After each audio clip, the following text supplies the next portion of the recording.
কত যত্নের পাখি তুমি,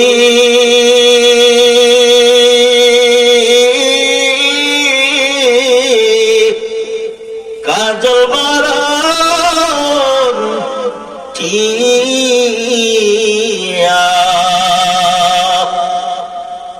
কত যত্নের পাখি তুমি,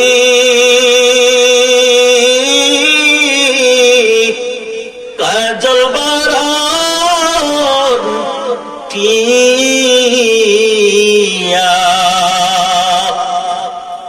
সময় হইলে যাইবা চলে এই দুনিয়ার সব থুইয়া। আসো একা যাইবা একা,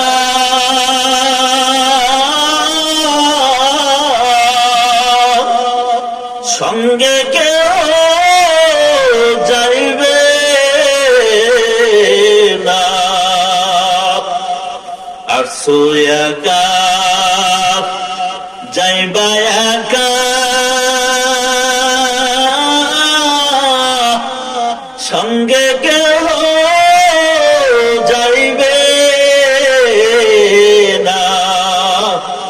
দিন দুই চারি কান্না করে আর তো খবর নিবে না। হঠাৎ করে আমার ভাই এখানে একটা ঘোষণা করেছেন, এটা আমি মাথায় রাখবো ইনশাআল্লাহ। কারণ কথা বলার আগে থেকে যদি একটা পরামর্শ থাকে, একটা শিডিউল পাট ভাগ করা থাকে, সেটা ভিন্ন কথা। কিন্তু রেডিমেড একটা বিষয়, এটা আল্লাহ তাআলা তৌফিক দিলে আমি ইনশাআল্লাহ আমার আলোচনার ভিতরে যদি আল্লাহ সুযোগ করেন, আমি ইনশাআল্লাহ বলার চেষ্টা করব। মহানবী শেষ নবী তার পবিত্র জবানের অসংখ্য অগণিত হাদিস, তার মধ্য থেকে একখানা হাদিস পড়েছি। তেলাওয়াতকৃত আয়াত এবং হাদিসের আলোকে অল্প সময় প্রধান মেহমান আসার আগ পর্যন্ত আমি নিয়ত করেছি এই বিষয়ের আলোকে আমি কিছু কথা বলবো। আমার আলোচনার আজকের আপনাদের সামনে বিষয় হইল মরণের কথা স্মরণ। বিষয় কি বাবা? যে আমাদের সবাইকে একদিন মৃত্যুবরণ করতে হবে। আমরা কেউ মৃত্যুর থেকে পালাতে পারবো না, ঠিক কিনা? চোখের সামনে কত লাশের সংবাদ, আপনার আমার এই দুটো হাত দিয়ে কত মানুষের কবরে মাটি দিয়েছে না? কত মানুষের জানাজায় গিয়েছে। আপনার আমার জানাজা, আপনার আমার কবরে মাটি দিবে না মানুষ?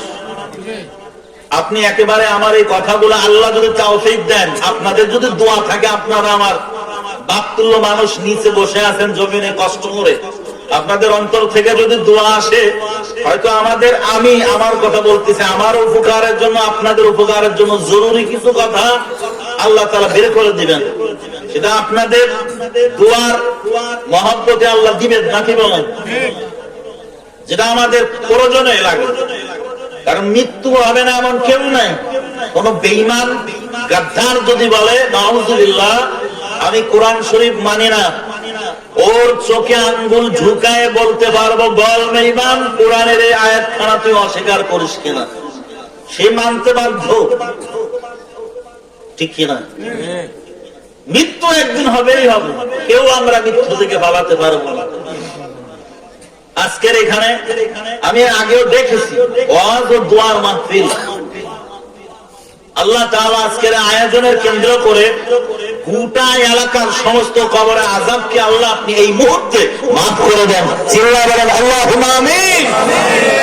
আলোচনার এই আয়োজন যারা করেছেন, সার্বিকভাবে যারা সহযোগিতা করেছেন, আল্লাহ রাব্বুল আলামিন সকলকে ইহকাল জীবনে শান্তি, পরকাল জীবনে চির মুক্তির ব্যবস্থা করে দেন। সবাই বলেন আল্লাহুম্মা আমিন। বয়ান বক্তৃতা আমি মাইক বন্ধ করলে চতুর্দিক থেকে কম বেশি আওয়াজ আসতেছে, ঠিক না?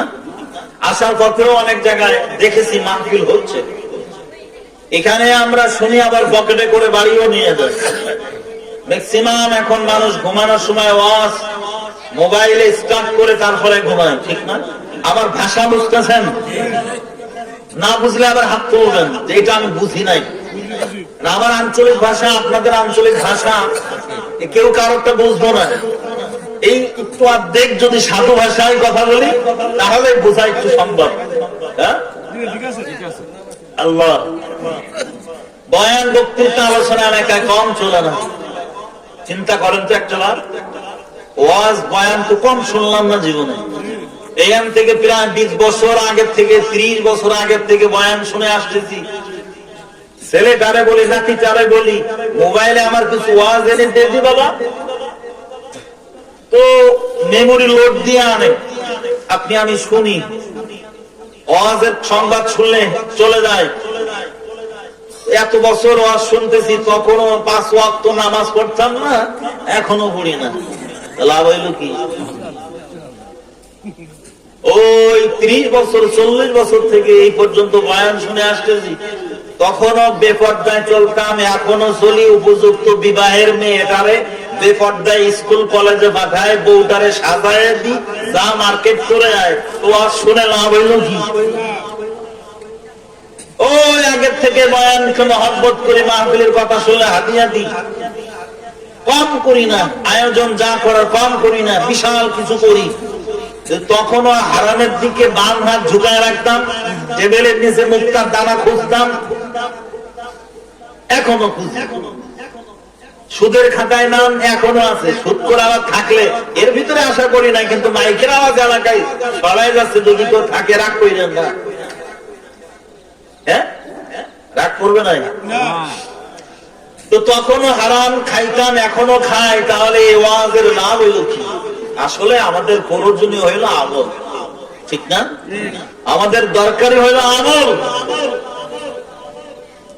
আমি কালকে বললাম যে বিশাল ওয়াজ হয়েছে, খুলনার হুজুর, নেত্রকোনার হুজুর, আমাদের যে ওখান থেকে ওয়াজ শুনছি, নিয়ত করছি যে আল্লাহ জীবনে আর কোনোদিন নামাজ বাদ দিব না, জীবনে আর কোনোদিন মিথ্যা কথা বলবো না জবান দিয়ে, জীবনে আর কখনো না খেয়ে যদি মরেও যায় হারামের দিকে হাত বাড়াবো না।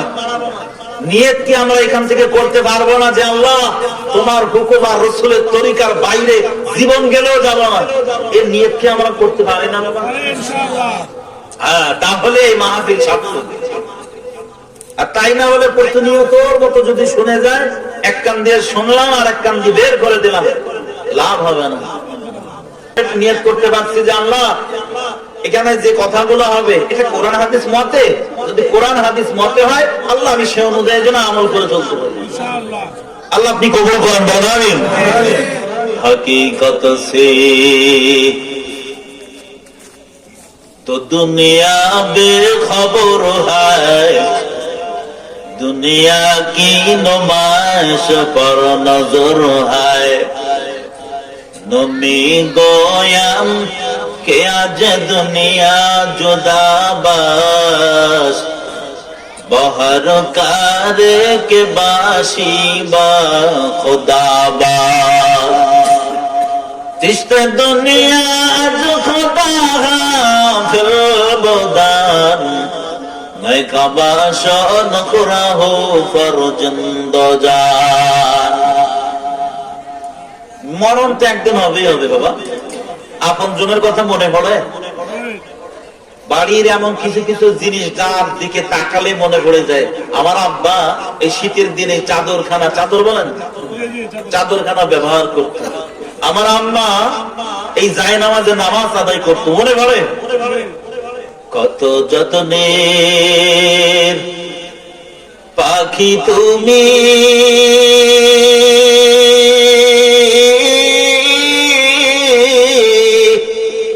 কাজল বারান টিয়া, কত যত্নের পাখি তুমি,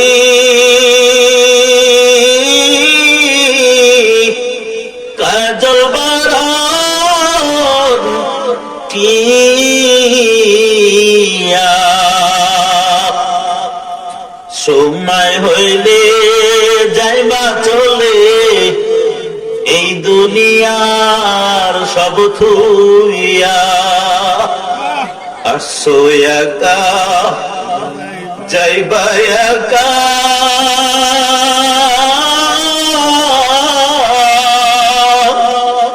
সঙ্গে কেউ যাইবে না, আর একা যাইবা একা,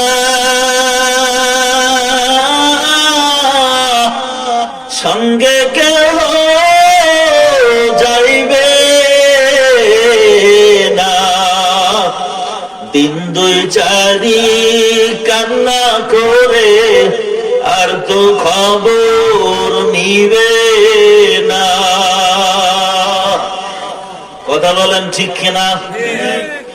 আমি হাদিস খানা পড়েছি বাবা, আল্লাহ নবী বলেন قال النبي صلى الله عليه وآله وسلم أكثروا ذكر هذه من لذات الموت أو كما قال النبي عليه الصلاة والسلام।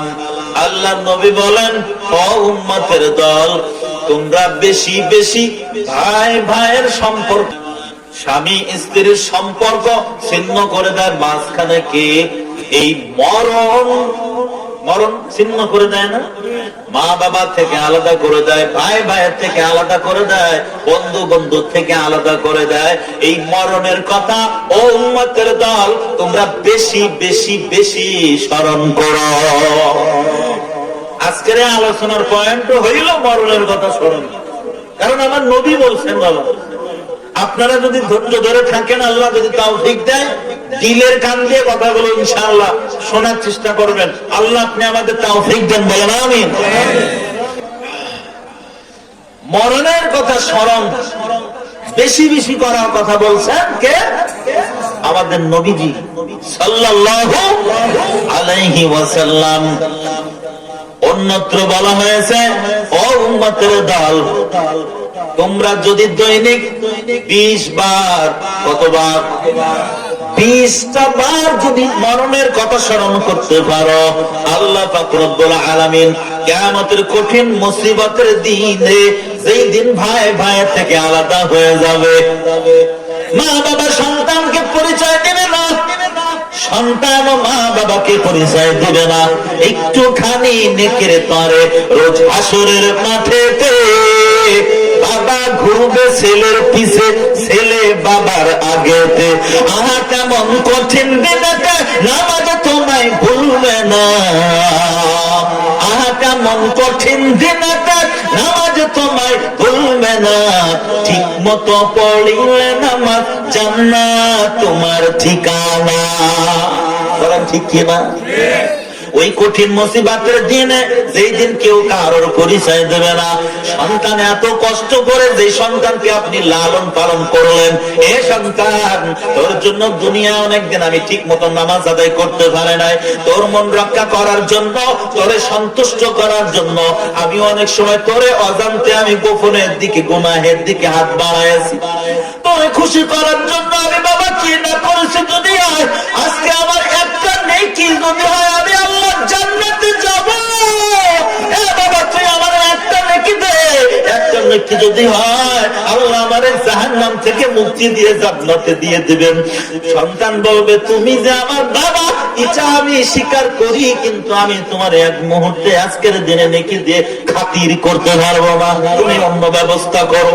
ওই কঠিন মুসিবতের কালে বাবা সূর্য মাথার একেবারে নিচে চলে আসবে, 12টা মুখ একেবারে বের করিয়া দিবে। এই দুনিয়ার জমিন ছেড়ে আর জমিন হবে হাসরের ময়দান, বড় কঠিন ভয়ঙ্কর ওই দিনে। ওই দিনকে আল্লাহ নবী বলেন, যারা দুনিয়ায় 20 বার, কতবার? 20 বার যারা মরণের কথা স্মরণ করবে, আল্লাহ তাআলা রব্বুল আলামিন তাদেরকে শাহাদাতের মর্যাদা দিবেন এবং বিনা হিসাবে জান্নাত দান করবে। আল্লাহ আল্লাহ কা মুবারক নাম হায়, আল্লাহ আল্লাহ সে তু কা কাম হায়। ও বাবা মনে রাখবেন, ওই কঠিন দিনে যদি আল্লাহ তাআলা বিনা হিসাবে জান্নাত দেয়, এটার মতো বড় পাওয়ার কিছু থাকবে না। আল্লাহ যদি